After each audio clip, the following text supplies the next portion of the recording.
What's going on, guys? This is Damien from The Lookout, and I am here with Anthony, who took third place at Oceania Regionals with the weirdest Soul Striker build that you've ever seen. Like, it's crazy. Hi, Anthony. How are you doing? Hey, Damien. Yeah, I'm going well. Thanks for having me.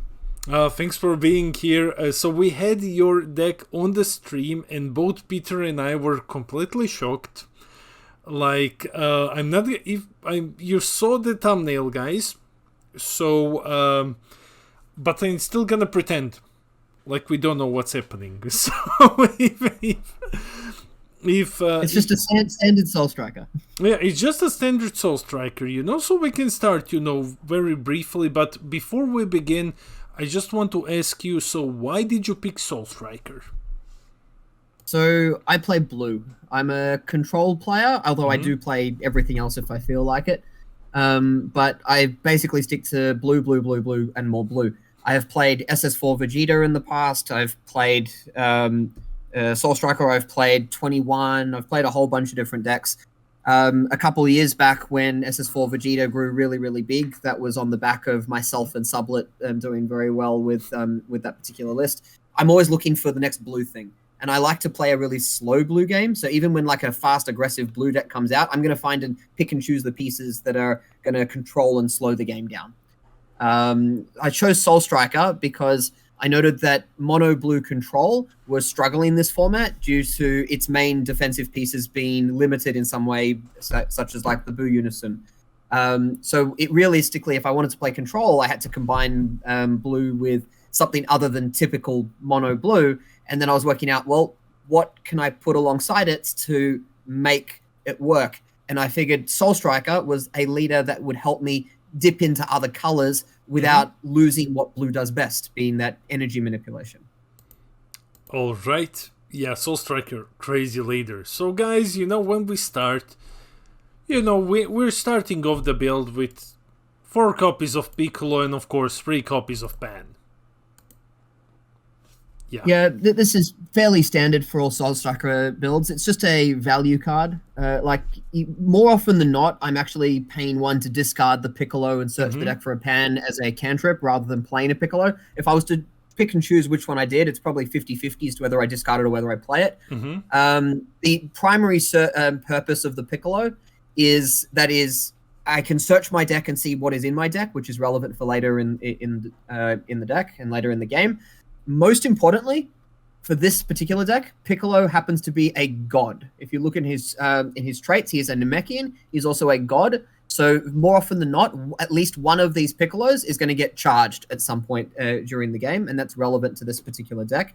Pan is not the main point of the deck, so 3 copies just to make sure that you see 1, and you only really need to see 1 because 1 Piccolo is being used to find a Pan, 1 Piccolo is going in your energy. You might only see 1 more Piccolo. It's probably coming out with Barrier. Okay. So, and now we have something, oh my god. 2 copies of used Zamasu Deity's Wrath. We have hand destruction here. Well, people say that hand destruction has one problem, and that it is too energy expensive. But Soul Striker fixes that problem. So if I can board a Deity's Wrath and start pegging away at your hand as the game goes on, Soul Striker is just going to look at you and say, hey, I'm drawing cards, I'm manipulating my energy, and your hand's getting lower, thanks to a little bit of green in the deck. Of course, the interesting part is, how do you play Zamasu? We'll get to that later. Yeah, that's what I was thinking. Like, okay, how do you play it? We'll see, because I play green and I'm used to playing it over Frieza Charismatic, but we'll see how it goes. Before we dive deeper into the spice, let's check out the Unison choice, which is one that you don't really see. 4 copies of Great Priest Invitation to Battle. So Great Priest is a Unison that was obviously designed for the original Great Priest deck, and it can also be played in the Zeno leader. But its true strength is actually only really found in Soul Striker. It's got an activate battle for +1. You switch into rest mode, and you switch up to 1 blue god card in your energy to active mode. Then you can choose a god from your hand with a combo cost of 1 and use it in a combo. Now, the reason that this is relevant with Soul Striker is that you can use it on your turn, and Soul Striker restands it, so you can use it on your opponent's turn. Which means on your turn, you restand an energy, and if you wish to combo with a thing for free. Mm-hmm. And on your opponent's turn, you restand an energy and combo with a thing potentially for free.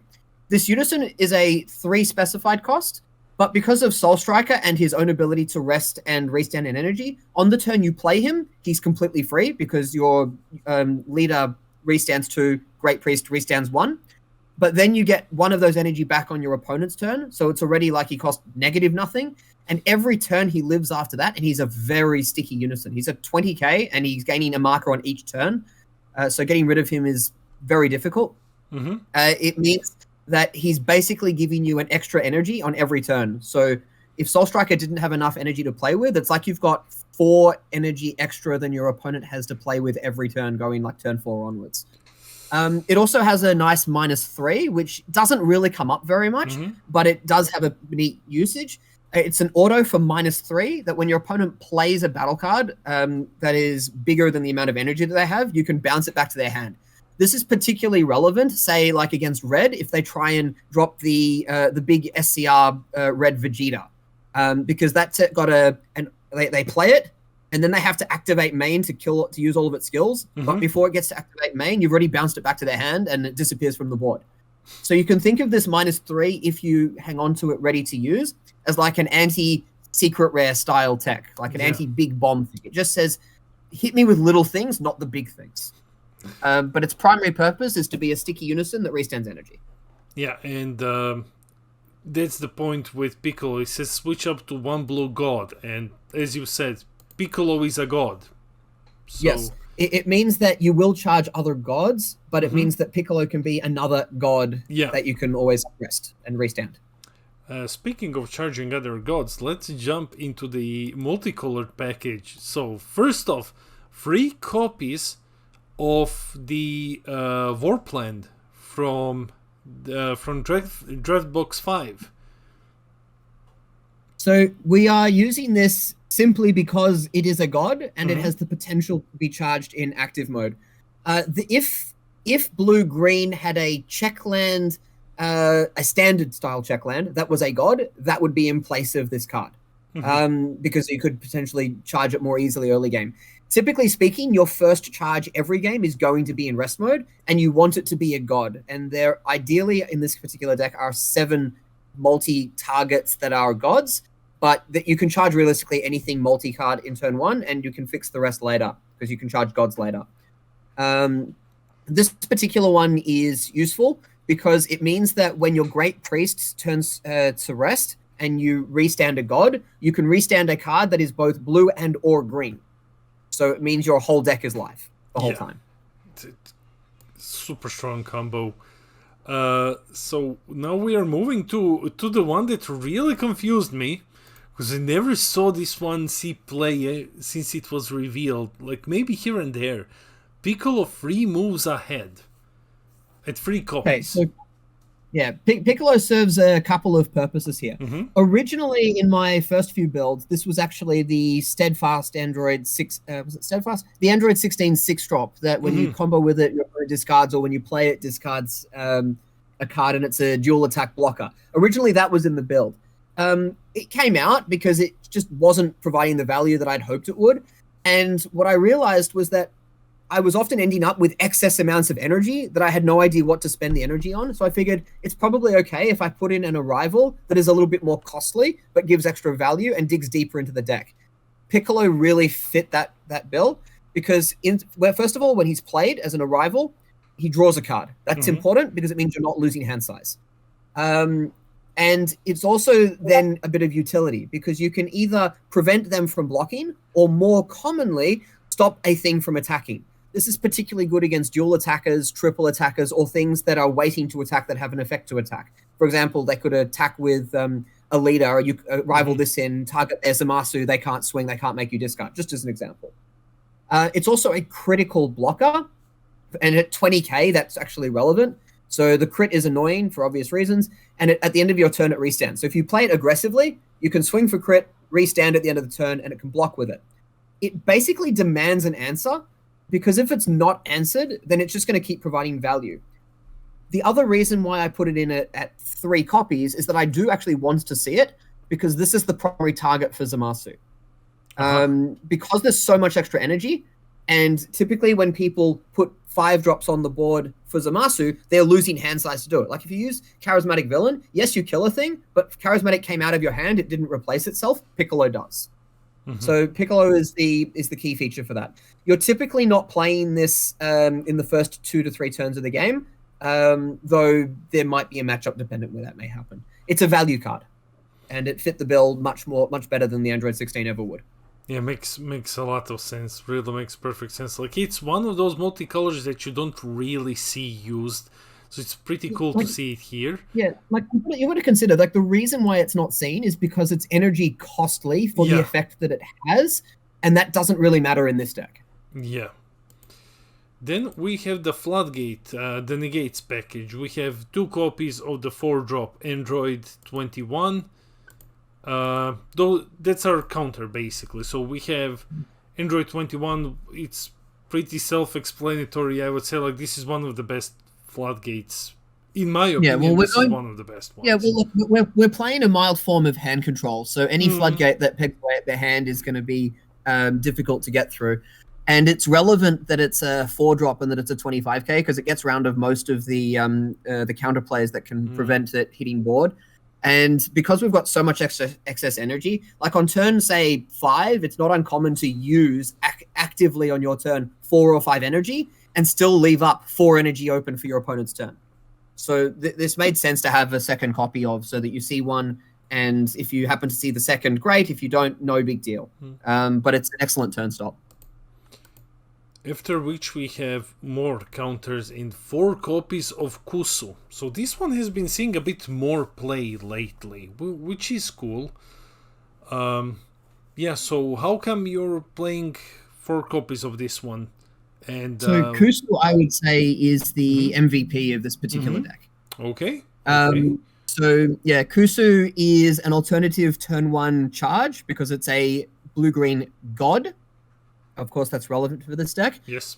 And its counterplay skill hits just about everything that people play, other than like the really big bombs and all things with barrier. And it just sits there as an ever-present threat. Like if you charge one, your opponent has to play around it the rest of the game. They're careful as to which cards they play. It's just a huge value card, because they have to, like, if they're playing a thing that gets a value on attack, or they're trying to actually push through something, they have to be wary. Am I going to get hit by a Kusu at any random time? And with a deck that has so much energy, like, I'm typically passing with anywhere between 3 to 5 energy open. I could Kusu multiple times a turn. So you've got to be ready for this card. It's very, very strong. If you're playing blue-green and you're not playing Kusu, then you're not playing blue-green correctly. All right, and the last Floodgate, I've just put in a blue card here, and that is 3 copies of Defending Friends. Like, very self-explanatory, best blue Floodgate negate at the moment. Yeah, it would be at 4, but we've also got the 221, so 3 was more than enough. And now we're moving to a bit of a different package. Here is something very spicy that we have. Zeroin Maiden Supporter at 1. So when I saw this on stream, I think both Peter Dance and I were like, what's happening here? We had to look it up at Deck Planet. So I haven't seen this card ever. So what's the idea here? Okay, so let me first say that it's only got 2 specified green, which is fine, because we're not going to typically have more than 2 to 3 blue-green/green energy. And the reason that this card is typically considered to be, quote, bad, is that it's a 5-drop, and green can't afford to spend 5 energy on this card. Green can't even afford to spend 4 energy to revive it from the drop to save a hopeful future for this card. Soul Striker can play this card and untap 3 energy, so it's a 2-drop. Yeah. So what do we get? What do we get for 2 energy? For 2 energy, we get a 30k beat stick that allows us to play another 4-drop or less from our hand. We'll get to them shortly. It also has an auto that when your opponent attacks, you can KO him and it prevents your opponent from attacking with battle cards for the turn. It's a floodgate on steroids because it simply says they cannot attack with battle cards. They have to remove him before they do anything else, because if they attack with anything, then they're not attacking with battle cards that turn. Additionally, after they've spent whatever resource they do to remove him, whether they KO'd him or I KO'd him or whatever, when he is removed, he revives a 4-drop or less green battle card from the drop. And there's several of those in the deck. We've actually already seen the Android 21 as a possible option. So it's basically a massive value card that makes the 4-drop green cards that I would already be playing into super value, which is why you only need to run it at 1, because if you don't see it, no big deal. If you do see it, great. The whole point is that you want to play and board those other 4-drops, but for 1 more energy, which doesn't really hurt this deck at all, you're getting a whole lot more value. Like, why wouldn't you pay 1 energy for a 30k beat stick that could floodgate your opponent that will also bring something else back up once it's removed? Yeah, definitely. No world where you wouldn't do that. Like, come on. Speaking of the 4-drops, let's start looking at them. So we saw the Android, and now we have Piccolo Assimilated Ability as another target. Yeah, so Piccolo Assimilated Ability is very matchup dependent. You're not really going to play it on its own unless you're playing into like a couple of certain blue decks and or yellow decks that are going to struggle to remove this. If you know you're in a matchup that's going to struggle to remove a thing that sits inactive in barrier that swings with little things, you board Piccolo as quickly as you can. And there's a whole bunch of other cards in the deck that are just really sticky. Like you've got this 1-drop Barrier Pan. You could bring in like the Z battle card Beerus with Barrier. Might have a Zamasu on the board with Indestructible. You've got a whole bunch of battle cards that are really sticky, so the Bond 2 on him is really easy to proc. Very matchup dependent, but in the matchups that he's good, he will win the game. Nice. So what are some of these matchups where he was very good, for example, so that our viewers know? So probably the best matchup for him is against yellow. Because it forces them to use their Z-Deck barrier removal. And if they've already used it and you've baited them to use that against something else, and there's any number of targets that they might want to hit, like say, your own Z battle cards or whatnot. Imagine if a yellow Vegeta has to face against Piccolo. They don't have easy barrier removal on hand. Every time their 4-drop is getting killed, you're drawing cards. They're not drawing cards, and they can't remove him on both players' turns. The same could go for Golden Frieza. The same could go for basically all the other yellow decks that struggle to get rid of barrier. If blue does not have an easy Beerus on hand or a clean board wipe on hand, then this will be picking up the Goku Blacks that they try and play. It'll pick up the non-barrier Piccolo Infiltrators. It'll pick up any 1-drop Candrips that they try and play. It just cleans the board if they're not able to remove it. All right, and now we have the other drop and the 4-drop and the SCR of the deck, Android 21, Transcendental Predator. Yeah, this is this SCR is just crazy, and you can get it off of Zeroin. Yeah, this card's absolutely nuts. The fact that you can play it off Zeroin is utterly hilarious. Like, there's a lot of cards in this game. I should actually mention back on Zeroin for a moment. A lot of people will hold up energy to prevent a 4-drop from hitting the board. For example, if you're playing like against Gamma and they've got the Android 18 counterplay, if you pay 5 for a Zeroin, which they can't counterplay, and you then ask them, so would you like to respond to me playing a thing? If they go Android 18, then you go, okay, you play your Android 18, here comes my Android 21 SCR with Deflect. Haha. Alternatively, they might say nothing, in which case you might just board Assimilated Ability or something like that. In which case they miss their opportunity to prevent Piccolo hitting the board. But Android 21 having Deflect, giving you back up to potentially 2 life, cleaning up the board, and being able to be played off of Zeroin. When you play it off Zeroin, here's how you've got to think about it.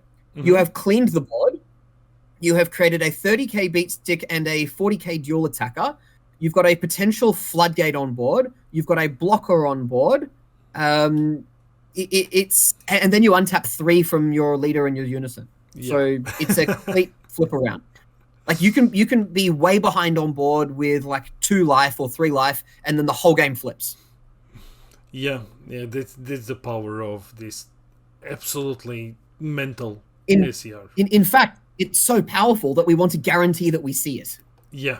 So, and to guarantee that you see it, you have one copy of Terrible Creator Android 20. So this card is unique. It's from set 2, and it's got a very simple auto. When you play this card, choose up to one battle card which includes Android in its card name other than Android 20 from your deck and add it to your hand, then shuffle your deck. So it grabs any card with the word Android in its name. That could be an Android 21, Android 17, Android 18, Android whatever. It could be even Cell the Ultimate Bio Android, as long as it has the word Android. It just grabs that card. And because it's a direct search, you're guaranteed to get the card that you want. In this deck, there's numerous targets. The main one that you're using it is the SCR. And if we remember, at some point in the early turns, we discarded and or played a Piccolo. When we did that, we searched for a Pan. At the time that we searched for a Pan, that's your chance to just briefly make sure that the SCR is in your deck. If it is in your deck, you know that Android 20 is going to hit. So you will know when you're playing Android 20 that you're going to get your SCR if you're going to play it at all. If you see your SCR earlier, then the only other time that you would play Android 20 is if you're like, I need another, like, I don't know, super combo or another floodgates to stop them if you need the other one of those. Yes. But it's basically a guaranteed second copy of an SCR, because what's better than one copy of an SCR? Yeah, this card is literally like... It's an extra copy of anything in the deck. It's just almost anything. It just replaces itself with whatever you need, as long as it is in your deck. So as long as it's an Android. Yeah, we are hitting, like, we're over 20 minutes now, so let's go through the rest quickly. We have, for our super combos, 3 copies of Bionic Blitz, 1 copy of Zeno Edge of Space, and 3 pseudo super combos with Cell.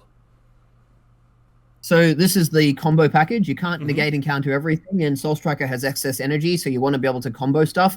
Bionic Blitz features like the main point of the deck, which is basically hand destruction, and it allows for your arrivals. The one Zeno is for those times that you want to tap out and or fix your energy. Like you might charge a thing early game that you need to get back, and so Zeno helps with that.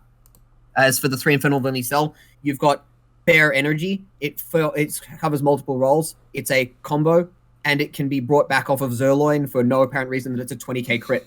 Don't know why, but there you go.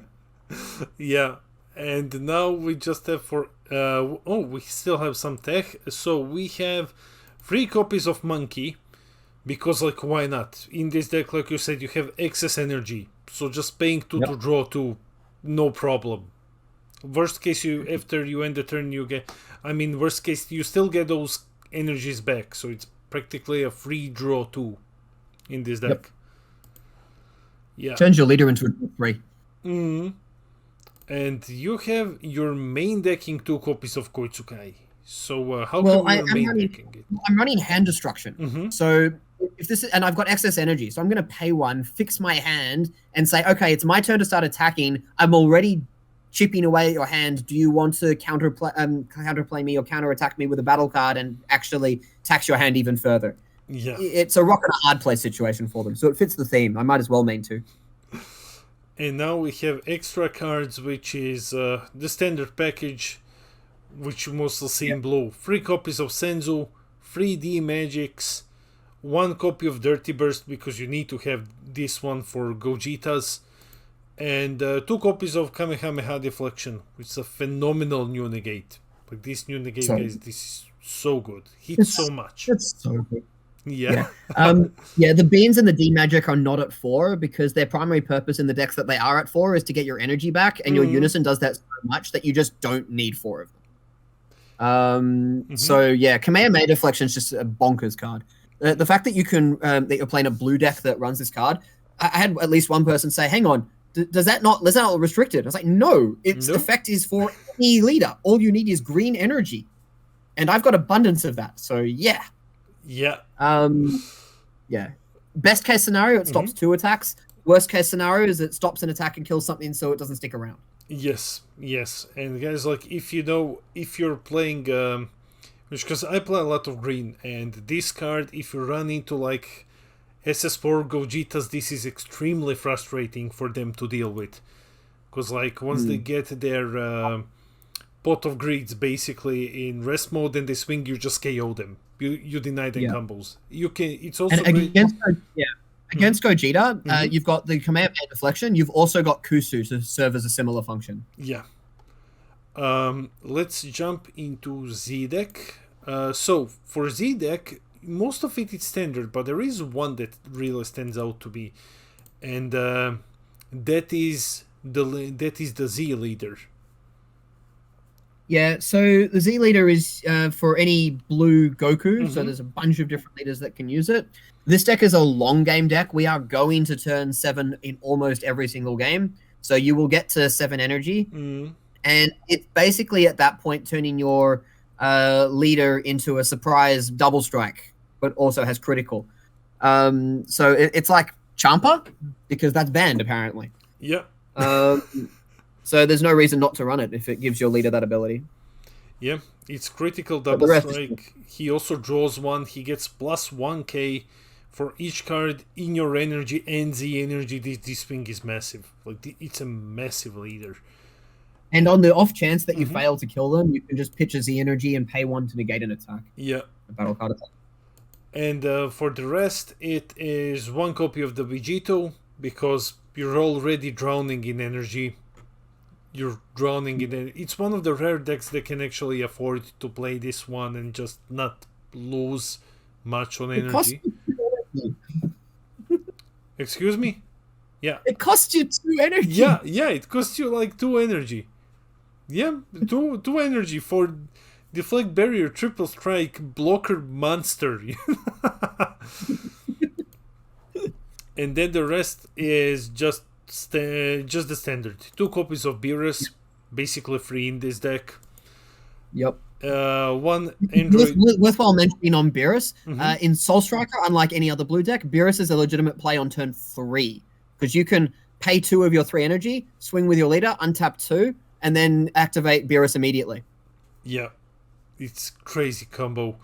Then we have one Android 21 in the Name of Hunger, which is also a lot cheaper in this deck because you're untapping 2, so that's pretty neat to have. If you feel like ramping, then ramp. Otherwise, it's easy removal. 1 copy of Cell, because you need to run Cell just to board wipe. You need to run removal. Exactly. Board wipe for low things. And then finally 1 copy of Surmounting Vegeta. It's more of very often this is not used for Awakening. It's more just like you need a 1-drop, and so you play a 1-drop. Yep. And let's wrap it up with the side deck. So, okay, some cards are already revealed here, so you can see 1 extra copy of Kamehameha, Senzu, and Dirty Burst. And then starting from the beginning, we have 1 Baby Golden Avenger. It's always good to have a counter. Yeah, this is for any deck where you're actually trying to push through. If you foresee that you're wanting to end a game with a leader, then you side this in and say, all right, it's time to end the game with Golden Avenger. Vegeta the Cruel comes in for any deck where Kusu is particularly strong and you want as many copies of them as you can, because for anyone who doesn't remember this card, this is basically a slightly weaker version, but a same effect of Kusu. Yes. Yeah. Then we also have 2 copies of Awakening Talent Pan. So, this is for the decks that stall you.